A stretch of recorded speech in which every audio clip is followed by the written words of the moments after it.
नमस्कार, मैं हूं पुष्पेंद्र चौधरी और इंडिया वॉच देख रहे हैं आप। खबर दिन भर में आपका स्वागत है। रुक करते हैं खबरों की ओर। चुनाव आयोग ने 15 अक्टूबर को महाराष्ट्र विधानसभा चुनाव की तारीखों का ऐलान किया है। राज्य में 20 नवंबर को सिंगल फेज में सभी 288 सीटों पर वोटिंग होगी। 23 नवंबर को रिजल्ट घोषित आएगा। तारीखों के ऐलान के बाद सियासी गलियारों में हलचल तेज हो गई है, जिसके साथ ही महाराष्ट्र चुनाव की तैयारियों को लेकर कांग्रेस अध्यक्ष मल्लिकार्जुन खड़गे और नेता प्रतिपक्ष राहुल गांधी ने बैठक बुलाई। बैठक में कई अहम फैसलों पर मोहर लगी।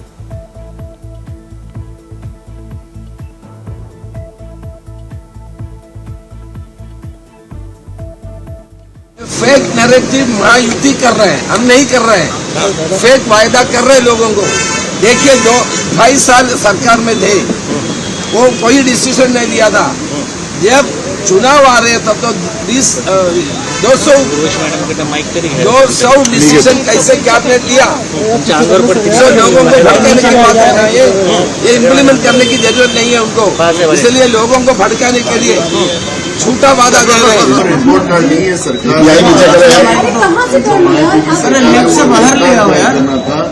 जिस तरह से महाराष्ट्र को कलंकित करने का पाप महाराष्ट्र की जो सरकार ने, जो महायुति की सरकार थी, एकनाथ शिंदे और फडणवीस, उन लोगों ने जो किया है पाप, वो पापों का ये प्रायश्चित आज ये लोगों ने करना था। लेकिन महाराष्ट्र की जनता से झूठ बोलकर अपना झूठा मोटा रिपोर्ट कार्ड आज सरकार ने जाहिर कर रहा है, वो गलत है। महाराष्ट्र को, गुजरात को बेचने का काम इन लोगों ने किया है। उन्हें बताना चाहिए ना तुम्हारा कौन सीएम है, पहले अपनी कहानी बताना चाहिए। फडणवीस एक झूठ बोलने वाला आदमी है, इसलिए फडणवीस की बातों में मान जाए। कितनी सीटों पे डिस्कशन होगा? कैमरा पीछे करो, कितनी बातें बनी है सर? अरे मोबाइल लेके घुसा हुआ है।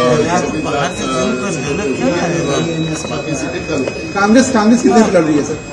288 महाविकास आघाड़ी लड़ेगी।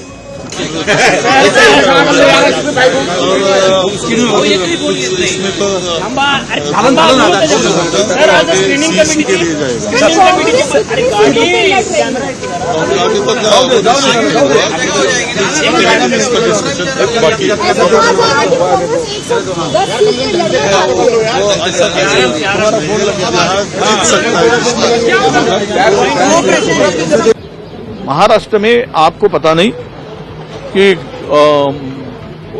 पूरे देश में ग्रेट ब्रिटेन जैसा गुजरात की स्थिति है। ग्रेट ब्रिटेन यानी हर राज्य से लूटो और गुजरात में सब जमा करो। तो महाराष्ट्र को इसी तरह से लूटने का काम हो रहा है और सब कुछ 80% कॉन्ट्रैक्टर ये गुजरात से मुंबई में, महाराष्ट्र में काम कर रहे हैं। 80%। तो महाराष्ट्र की मराठी लोगों को इससे बड़ा दुख हुआ है। महाराष्ट्र मराठी आंधी हो या महाराष्ट्रियन मूलता हो, तो उनको बड़ा इस सरकार के टेंडर बांटने से, काम बांटने से, क्या इनको महाराष्ट्र का कोई भी आदमी लायबल नहीं दिखता है? 80% नाम के साथ में, यादी के साथ में हम चुनाव में दिखाएंगे। जो भी काम आता है वो उनको जाता है, जमीन उनको ही जाती है।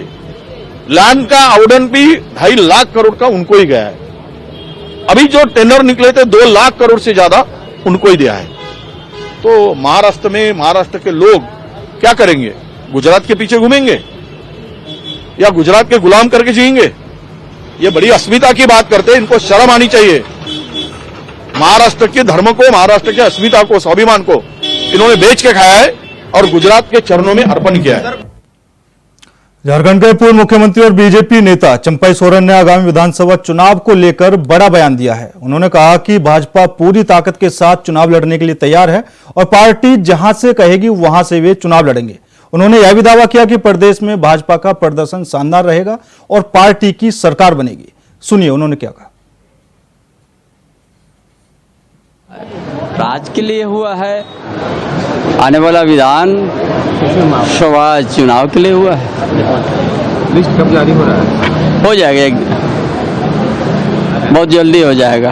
देखो, पार्टी जिस जगह से बोलेगा उसी जगह से लड़ेंगे। तैयारी कहाँ से कर रहे हैं? हमारा तो हर जगह तैयारी है, पूरा झारखंड क्षेत्र में। या फिर पुराने जगह से लड़ेंगे या फिर सीट चेंज कर सकते हैं? पार्टी जहाँ पर हमको लड़ाएंगे वहाँ पर लड़ेंगे। सब बहुत मजबूती के साथ तैयार है। कोलान का झारखंड के राजनीति के बारे में पूछे। झारखंड प्रदेश में भारतीय जनता पार्टी का अच्छा प्रदर्शन होगा, सरकार बनेगी। देखिए, बैठक हो गई है। हम सब लोगों को जो केंद्रीय चुनाव समिति को बतानी थी झारखंड की राजनीतिक हालात के बारे में और यहाँ तक कि प्रत्याशी के बारे में भी, तो अपनी बातों को हम सब लोगों ने रख दिया है। अब केंद्र को निर्णय करना है। केंद्र जब निर्णय कर लेगी अंतिम रूप से, तो अधिकृत रूप से आप सब लोगों को वहीं से सूचनाएं आ जाएगी। सब हम सबको जो कुछ भी यहाँ से लेकर के हम लोग गए थे, केंद्र को हम सब ने पहुँचा दिया है और केंद्र उन सारी चीज़ों को समझा भी है। हम सब लोगों ने पूरी तरह से सब कुछ बताने का भी कोशिश किया है और आप सबको थोड़ी देर तो हो सके 1-2 दिन और इंतज़ार करना पड़े शुभ समाचार के लिए। देखिए, पार्टी तो हर हमेशा तैयार रहती है। हम तो 365 दिन पार्टी लगातार काम करती है, जनता के बीच में रहती है। अगर आप देखें पार्टी के कार्यक्रमों को, तो हम नहीं समझते कोई पॉलिटिकल पार्टी इतना काम करती है। पार्टी ऑलवेज तैयार है और चुनाव की घोषणा हो गई तो बस और अब जोश खरोश के साथ सब कार्यकर्ता काम में लग जाएंगे। अब जब कभी शामिल होंगे तो आपको सब पता चल जाएगी। आप सब लोगों को सूचना दे ही दी जाएगी। आप सब लोगों को इग्नोर करके तो हम सब लोग कोई वैसा काम नहीं करेंगे, क्योंकि लोकतंत्र में मीडिया चौथा स्तंभ होता है। तो चौथा स्तंभ को कोई भी पॉलिटिकल पार्टी इग्नोर करके कोई वैसा काम नहीं करेगी। जो अंतिम रूप से जब फाइनल होता है तो आप सबको बता दें। मैंने क्या कहा कि वो सारे काम केंद्र को करना है, वो हमारे विषय नहीं है। अब केंद्र सारे विषयों पर बात कर रही है, सहयोगी दलों के साथ भी बात कर रही है और इसलिए वो सब विषय पर केंद्र तय करेगी और मैं समझता हूँ कि 1-2 दिन में सब कुछ क्लियर हो जाएगी। मैंने कहा कि ये मामला केंद्र सरकार के जिम्मे, केंद्र पार्टी के केंद्रीय नेतृत्व के जिम्मे है। तो केंद्रीय नेतृत्व सब कुछ देख रही है, वो बात कर रही है, क्योंकि हम लोग कोई अधिकृत नहीं है उस पर। हम लोगों ने कोई बात भी हम नहीं कर रहे हैं और मैं समझता हूं कि आप सब लोगों को शुभ समाचार ही मिलेगा 1-2 दिन में। प्रधानमंत्री नरेंद्र मोदी के नेतृत्व में बीजेपी संगठन को और अधिक सशक्त बनाने के लिए शासकीय आवास पर बीजेपी प्रदेश अध्यक्ष महेंद्र भट्ट की उपस्थिति में संगठन की सक्रिय सदस्यता ग्रहण कर राज्य में सक्रिय सदस्यता अभियान का शुभारंभ किया गया। प्रदेश की देवतुल्य जनता से आग्रह करता हूं कि प्रधानमंत्री जी द्वारा आरंभ किए गए राष्ट्र निर्माण के इस अभियान से जुड़े और विकसित भारत की संकल्पना को साकार करने में अपनी महत्वपूर्ण भूमिका निभाएं।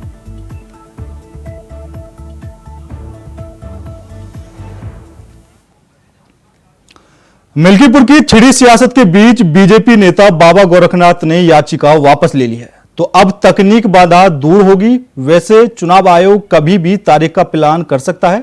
लोकसभा चुनाव के बाद उत्तर प्रदेश में एक बार फिर विधानसभा उपचुनाव के लिए सियासी ब्यास बिछ गई है। मुख्य रूप से भाजपा और सपा ने अपनी अपनी ताकत झोंक दी है। देखिए खास रिपोर्ट। यूपी में उपचुनाव की तारीखों का ऐलान हो चुका है। इस ऐलान ने चुनावी सरगर्मियां तेज कर दी हैं, क्योंकि ये महज उपचुनाव नहीं बल्कि इसे 2027 विधानसभा चुनाव से पहले सेमीफाइनल के तौर पर देखा जा रहा है। बीजेपी के लिए नाक और साग का सवाल है, तो वहीं इंडिया गठबंधन के लिए ये लिटमस टेस्ट है कि जो संविधान वाला खाद्य डाला उसका प्रभाव बाकी है या फिर नहीं। ये उपचुनाव पीडीए वाले फॉर्मूले का भी पैमाना तय कर देगा। चुनाव आयोग ने यूपी में होने वाले उपचुनाव की तारीखों का ऐलान कर दिया है। हालांकि आयोग की तरफ से 10 की बजाय सिर्फ 9 सीटों पर तारीखों का ऐलान किया गया है, एक मिल्कीपुर छोड़ के। इन पर 13 नवंबर को वोट डाले जाएंगे और नतीजे 23 नवंबर को आ जाएंगे। मिल्कीपुर सीट पर वोटिंग का ऐलान नहीं किया गया है, कारण पूर्व विधायक बाबा गोरखनाथ ने 2022 आम चुनाव को लेकर हाई कोर्ट में याचिका दायर कर रखी है। ये याचिका 2022 विधानसभा चुनाव में हारने के बाद गोरखनाथ बाबा ने सपा के अवधेश प्रसाद के चुनाव जीतने को लेकर दायर की थी, जो कोर्ट में लंबित है। भले ही मिल्कीपुर सीट पर चुनाव की तारीख का ऐलान ना हुआ हो, लेकिन पार्टियां चुनावी मैदान में खाद पानी का छिड़काव कर रही हैं। जी हां, कांग्रेस संविधान बचाओ सम्मेलन के द्वारा चुनावी हुंकार भर रही है, तो वहीं मिल्कीपुर सीट पर तारीख का ऐलान नहीं हुआ तो सपा प्रमुख ने पोस्ट करके तंज कस दिया। सपा मुखिया अखिलेश यादव ने सोशल मीडिया प्लेटफॉर्म एक्स पर शायराना पोस्ट करते हुए कहा कि जिसने जंग टाली है समझो उसने जंग भारी है। वहीं अकेले ही कांग्रेस मिल्कीपुर सीट पर हुंकार भर रही है, तो सपा और कांग्रेस के बीच तालमेल बिगड़ता हुआ नजर आ रहा है। वहीं बीएसपी मुखिया मायावती लगातार सक्रिय है, वो अकेले ही चुनावी मैदान में हुंकार भरेंगी। ऐसे में सपा कांग्रेस को नुकसान होगा, इसका दावा इंडिया वॉइस पर बात करते हुए बाबा गोरखनाथ ने ही कर दिया।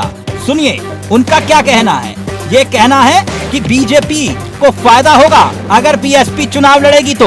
सुनिए जरा। बसपा के लड़ने से हमेशा भाजपा को फायदा रहा। 17 में बसपा जब लड़ी तो भाजपा बड़ी वोटों से जीती। जितना अच्छा बसपा लड़ेगी उतना अच्छा भाजपा जीतेगी। बहरहाल उपचुनाव की तारीख तय हो गई है, अब किसकी जय होगी ये देखना दिलचस्प होगा।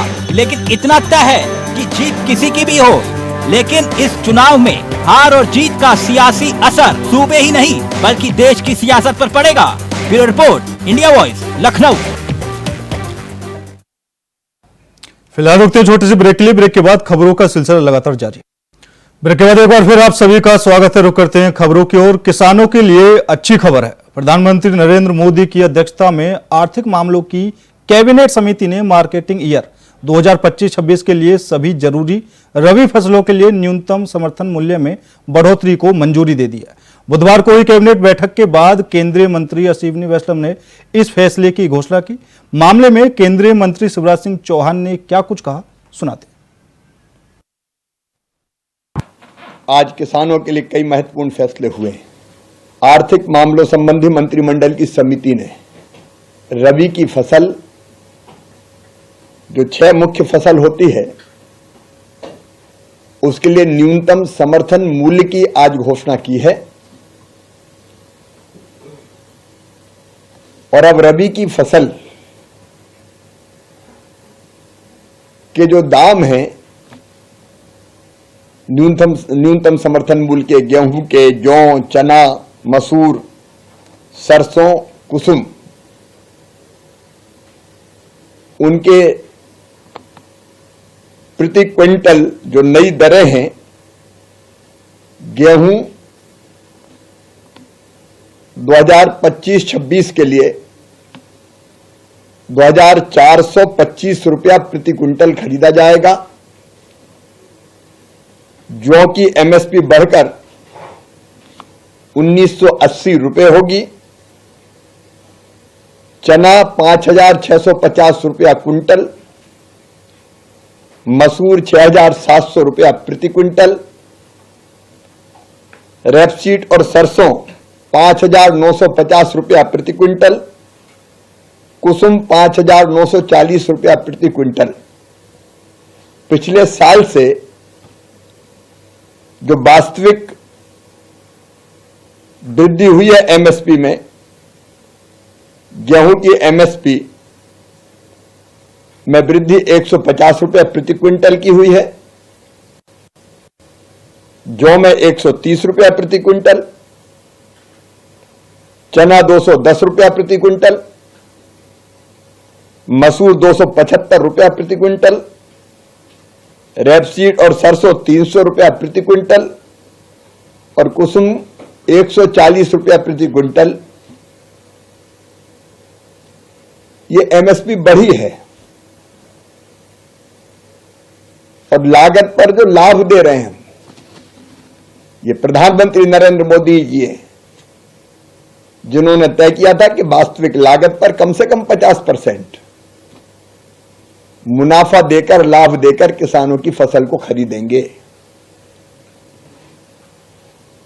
लागत पर जो लाभ अब है प्रतिशत के हिसाब से, गेहूं पे 105%, जौ पर 60%, चने पर 60%, मसूर पर 89%, सरसों पर 98% और कुसुम पर 50%।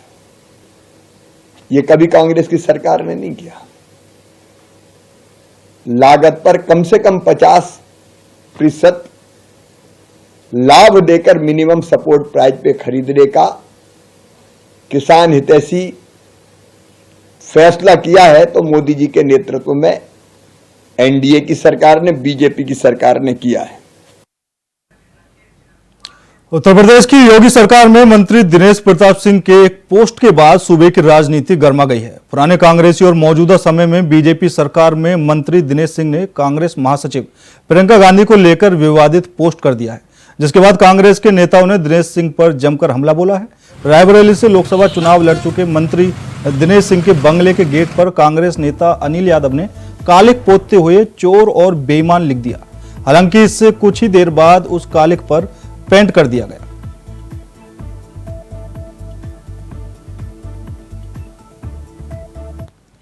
यूपी बीजेपी में एक निहायत ही बददिमाग मंत्री है, उनका नाम है दिनेश प्रताप सिंह। उन्होंने इतनी गंदी और ओछी टिप्पणी एक महिला के लिए की और मेरी नेत्री प्रियंका गांधी के लिए की कि उसकी जितनी भर्त्सना करूं वो कम है। लेकिन असलियत यह है कि दिनेश प्रताप सिंह ने एक बार फिर से साबित कर दिया कि उनकी और भारतीय जनता पार्टी की कितनी महिला विरोधी, कितनी अभद्र, कितनी भद्दी, कितनी गंदी सोच है, कितनी महिला विरोधी सोच है। क्योंकि जिस भाषा का उन्होंने उपयोग किया है वो वही बोल सकता है जो वस्तुतः महिलाओं का विरोधी हो। लेकिन मैं दिनेश प्रताप सिंह जैसे आदमी से सिर्फ एक बात कहना चाहती हूं, आपने अपने असली चाल चरित्र का परिचय तो दे दिया, लेकिन एक बात यह भी सच है कि जो हार आपकी हुई और जो करारी हार आपकी रायबरेली में हुई, उससे आप अभी तक उबर नहीं पाए हैं। और लगता है आपके मन की यह कुंठा है कि आप प्रियंका गांधी के खिलाफ अपशब्दों का प्रयोग कर रहे हैं। लेकिन बीजेपी आप ही के जैसे लोगों से भरी पड़ी है, फिर चाहे वो कुलदीप सिंह सेंगर हो या बृजभूषण सिंह हो या दिनेश प्रताप सिंह हो, सब एक ही थाली के चट्टे बट्टे हैं। आप ही के जैसे लोगों ने बीजेपी को और आप ही के जैसे लोगों ने इस समाज को महिला विरोधी बनाने में पूरा योगदान दिया है। मैं सिर्फ इतना कहना चाहती हूं, चुनावी हार से उबरिए और महिलाओं की इज्जत करना सीखिए। आप राजनीतिक और सार्वजनिक जीवन में होने लायक इंसान नहीं हैं। आप जितने निकम्मे मंत्री हैं, उससे निहायत ही घटिया इंसान भी हैं। बहराइच के मेहसी के महाराजगंज में रामगोपाल मिश्रा की मौत के मामले में अब पोस्टमार्टम की रिपोर्ट सामने आ गई है। जहां एक तरफ कई राउंड गोलियां चलने की बात निकल के सामने आ रही थी, वहीं अब वहां 30 के करीब छर्रे लगने की पुष्टि हो गई है। हालांकि वो छर्रे गोली के थे या अधिक गोलियां चली थी, इसको लेकर बैलिस्टिक एक्सपर्ट क्लियर कर पाएंगे।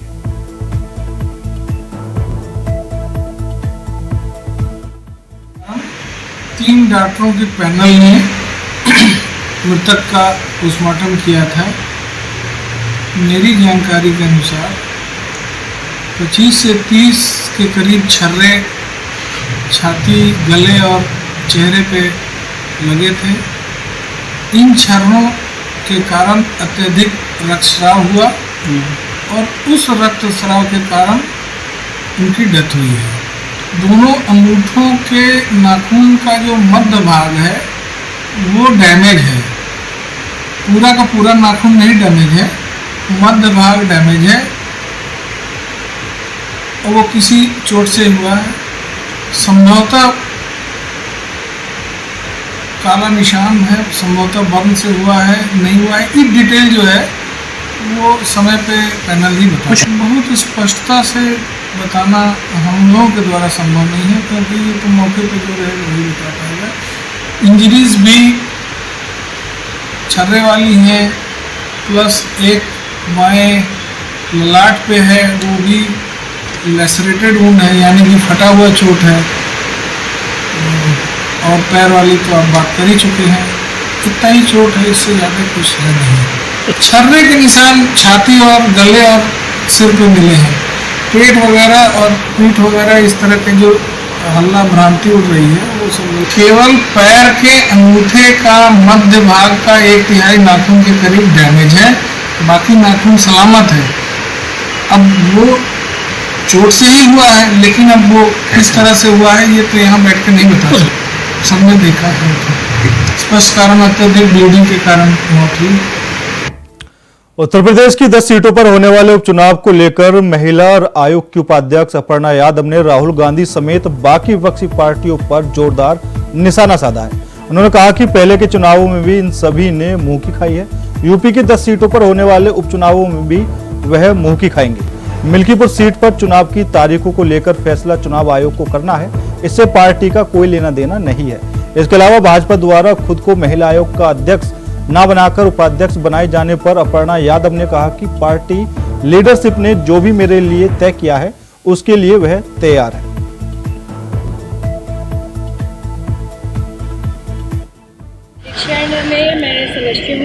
और जितनी भी महिलाएं हैं उनका बहुत अच्छे तरीके से ख्याल रखा जा रहा है।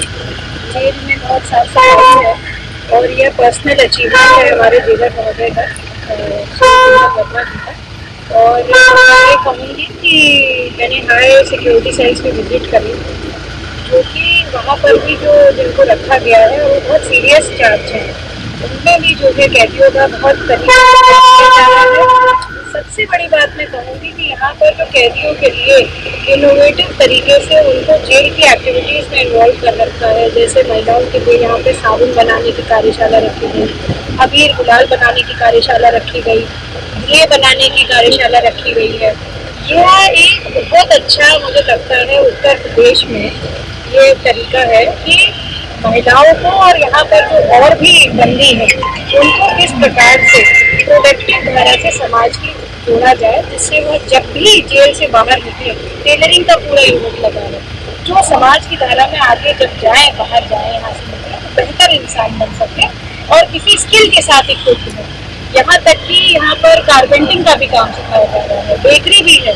तो इन सबका मैंने निरीक्षण किया। किचन जो इनकी पाकशाला है जहाँ पे खाना बनता है वो भी बहुत साफ सुथरा है। तो यह पुख्ता इंतजाम है और उत्तर प्रदेश पुलिस को, उत्तर प्रदेश सरकार को ऐसी जेल में जरूर।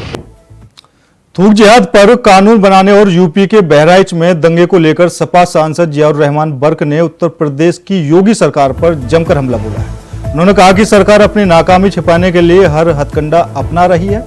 अगर कोई भी दोषी है तो उसके खिलाफ सख्त कार्रवाई की जाए। उन्होंने प्रदेश में बिगड़ रही कानून व्यवस्था पर सवाल खड़े करते हुए सीएम योगी से इस्तीफा मांगा है। साथ ही उत्तर प्रदेश में राष्ट्रपति शासन लागू करने की मांग की है। पहले तो मैं आपसे बताना चाहता हूं कि ये मसला किसी एक पक्ष, धर्म या बिरादरी से जुड़ा हुआ नहीं है और इसको दूसरा रंग दिया जाए तो अलग बात है। खासतौर से बल्कि सरकार अपनी नाकामी छुपाने के लिए और जो मेन मुद्दे हैं उनसे भटकाने के लिए इस टाइप के बातों को प्रोपेगेंडा करने का काम करती है। और मेन चीज जो है उन पर फोकस करना चाहिए, चाहे वो स्वास्थ्य का मसला हो, एजुकेशन, शिक्षा का हो या जो भी विकास का काम हो। फिर भी उसके बावजूद मैं ये कहूंगा कि अगर इस टाइप की कहीं घटनाएं होती हैं, चाहे वो किसी भी धर्म, समाज, बिरादरी से ताल्लुक रखता हो, उसके खिलाफ सख्त कार्रवाई होनी चाहिए। सिर्फ प्रोपेगेंडा कर करके अपनी राजनीति रोटियां नहीं इन चीजों पर सीखनी चाहिए। कहूंगा कि ऐसे लोगों को सरकार में बने रहने का कोई हक नहीं है। जो मंत्री होकर करके इस टाइप की बात करते हैं तो उनसे फिर क्या उम्मीद की जा सकती है? जो शपथ ले रहे हैं, कसम खा रहे हैं वहां पर, और जब इस पद को संभालने के लिए, और उनके बयानों से ये चीज साबित होता है कि वो यकीनन इंसाफ और हक नहीं दे सकते। तो इसलिए मैं तो कहूंगा कि ऐसे लोगों को मंत्री पद से बर्खास्त किया जाना चाहिए। और बल्कि पूरी बीजेपी ही इस पद रास्ते पे चलती है। सबको सरकार भी वैसे तो बने रहने का हक नहीं है, लेकिन फिर भी अब जब जनता के द्वारा बनाई सरकार है तो लेकिन जो इस टाइप की मानसिकता वाले लोग हैं उनको यकीनन सरकार से बर्खास्त करना चाहिए और सरकार में नहीं रहना चाहिए। खबर रामपुर से है। फिल्म अभिनेत्री जयाप्रदा को चुनाव आचार संहिता उल्लंघन के एक अन्य मामले में राहत मिल गई है। न्यायालय ने उन्हें बरी कर दिया है। जयाप्रदा के विरुद्ध चुनाव आचार संहिता उल्लंघन के 2 मामले साल 2019 के लोकसभा चुनाव में दर्ज हुए थे। इनमें एक मामला कैमरी थाने में दर्ज हुआ था, जिसमें जयाप्रदा पहले ही बरी हो चुकी हैं। इसके अलावा एक मामला स्वार कोतवाली का है, जिसमें बुधवार को न्यायपालिका ने फैसला सुनाया। इसमें उन पर आचार संहिता के बावजूद नूरपुर गांव में सड़क के उद्घाटन का आरोप था। इसका वीडियो प्रसारित होने पर उनके विरुद्ध प्राथमिकी दर्ज की गई थी। इन्हें लोकसभा चुनाव लड़ा था वर्ष 2019 में। इसी दौरान उनकी रैलियां और रोड शो भी हुए थे। तो स्वार क्षेत्र में ग्राम नूरपुर में उड़न दस्ते के प्रभारी जो उस वक्त मजिस्ट्रेट, उन्होंने एक FIR लिखवाई थी। एक वीडियो वायरल हो रहा है जिसमें श्रीमती जयाप्रदा नाटा जी द्वारा सड़क का उद्घाटन किया गया है और चूंकि आचार संहिता प्रचलित है इसलिए ये आचार संहिता का उल्लंघन है और मुकदमा पंजीकृत किया जाए। तो धारा 171G IPC में ये मुकदमा पंजीकृत हुआ। इसकी विवेचना के बाद आरोप पत्र लगाया गया था। हमने अदालत में अपना वाद कंटेस्ट किया और हमने श्रीमती जयाप्रदा जी को निर्दोष साबित किया। उनके खिलाफ जो सबूत पेश किए गए वो ठहर नहीं सके और ना ही वो वीडियो वायरल से ये तय हुआ कि ये वीडियो वायरल कब का बना हुआ है, कहाँ का बना हुआ है, किस वक्त का है। वीडियो वायरल ऑथेंटिक साबित नहीं हो पाया और ना ही कोई ऐसी डायरेक्ट एविडेंस आई जो फ्लाइंग स्काउट था उसकी टीम का, कि उन्होंने खुद उद्घाटन करते हुए देखा। 2019 में स्वार में जब मैं चुनाव लड़ रही थी, उस समय पे ऐसे जो एलिगेशन लगाया है कि मैं कोड ऑफ कंडक्ट को उल्लंघन किया, तो उसमें मुझे एक फेक वीडियो रिलीज करके वायरल किया है। उसी के ऊपर मेरे ऊपर ये जो है केस चल रहा था, लेकिन सब कुछ अदालत ने देखने के बाद इसमें ऐसे फेक वीडियो में कोई भी एविडेंसेस पाया नहीं, और मुझे ये साबित हुआ है कि मैं कोई दोषी नहीं हूँ और मैं निर्दोष हूँ। इसीलिए माननीय अदालत को मैं सम्मान करती हूँ। इन्होंने मुझे बरी किए हैं, और खास तौर मैं ये बताना चाहती हूँ कि जब तक जयप्रदा जिंदा है वो कभी गलत काम नहीं करेगी, और मैं अदालत को भी हमेशा मैं सम्मान करती हूँ। मैंने कभी, क्योंकि मेरे हेल्थ के रीजंस की वजह से मैं कुछ केसेस के डेट पर नहीं आ पाई, तो मुझे मीडिया ट्रायल भी हुआ है और मुझे गलत जो ब्रेकिंग न्यूज दिया है। लेकिन आज मैं ये कहना चाहती हूँ कि खास हमारे रामपुर वासियों के, उनके दुआएं और उनके प्रार्थनाओं की वजह से आज मैं बरी हुई हूँ। इस बात पे मुझे बहुत खुशी है। फिलहाल मेरे साथ इस बुलेटिन में इतना ही। बाकी देश और दुनिया की तमाम खबरों के लिए देखते रहिए इंडिया वॉइस। नमस्कार।